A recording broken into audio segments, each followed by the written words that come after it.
এই আকাঙ্ক্ষাটি হচ্ছে মানুষের আকাঙ্ক্ষা, জনমানুষের আকাঙ্ক্ষা। 5ই অগাস্ট বাংলাদেশের নানা মত এবং নানা পথের মানুষ এসছে, ঠিক একইভাবে 31 ডিসেম্বর সেভাবেই আসবে। আধিপত্যবাদের ইনস্টলমেন্ট, একটি ভারতীয় আগ্রাসনের ইনস্টলমেন্ট হয়েছে সেখানে।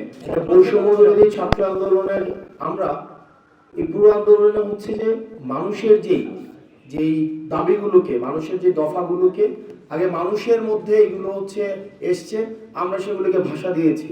এই যে প্রোক্লেমেশন অফ জুলাই রেভলিউশন, এই আকাঙ্ক্ষাটি হচ্ছে মানুষের আকাঙ্ক্ষা, জনমানুষের আকাঙ্ক্ষা, জনমানুষ থেকে এসছে, সেটিকে আমরা বাস্তবায়ন করব। কোনো ব্যানারের নেতৃত্ব নয়। বৈষম্যবিরোধী ছাত্র আন্দোলনে যেখানে এটি সার্বজনীন একটি প্ল্যাটফর্ম, এখানে সব ধরনের রাজনৈতিক দল, নানা মত এবং নানা পথের মানুষ যারা ফেসিবাদ বিরোধী শক্তি, এই ফেসিবাদ বিরোধী শক্তিগুলোর প্ল্যাটফর্ম হচ্ছে বৈষম্যবিরোধী ছাত্র আন্দোলন।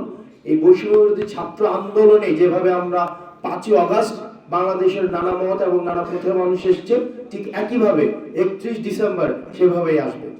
দেখেন, মুজিববাদী যে সংবিধান, 72-এর যে সংবিধান রয়েছে, যে একদলীয় এক ধরনের, পরবর্তীতে আমরা দেখেছি এই সংবিধানের মধ্য দিয়ে একদলীয় এক শাসন ব্যবস্থা কায়েম করা হয়েছে, বাকশালী শাসন ব্যবস্থা। পরবর্তীতে এই সংবিধানকে আওয়ামী লীগ নিজস্বভাবে আওয়ামী লীগীকরণ করেছে।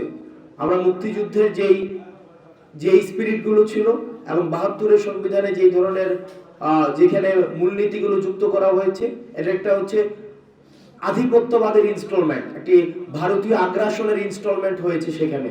এবং সেটির ধারাবাহিকতা আমরা দেখেছি আওয়ামী লীগের গত এই যে 16 বছরে, এটা নিজস্ব ভাবে নির্বাচন প্রণয়ন করা, নিজস্ব ভাবে শাসন ব্যবস্থা কায়েম করা, সেখানে জনগণের আশা আকাঙ্ক্ষার প্রতিফলন ঘটেনি। এই যে এগুলোর বিপক্ষে গিয়েই কিন্তু হচ্ছে গণ অভ্যুত্থানটি হয়েছে। আমরা এই গণ অভ্যুত্থানে এই মানুষের আমরা যে বলছি এগুলোর বিপক্ষে গিয়ে সেখানে আমরা স্পষ্ট করব আমাদের এই প্রোক্লেমেশন অফ জুলাই রেভলিউশনে যে বেসিক্যালি এই মুজিববাদী সংবিধানটা কিভাবে গণমানুষের আকাঙ্ক্ষাকে বিনষ্ট করেছে এবং ঠিক কিভাবে এটার আমরা রিপ্লেসমেন্ট করতে চাই, সেটিরই হচ্ছে বই প্রকাশ হবে, সেটিরই হচ্ছে ঘোষণা হবে প্রোক্লেমেশন অফ জুলাই রেভলিউশনের মধ্যে।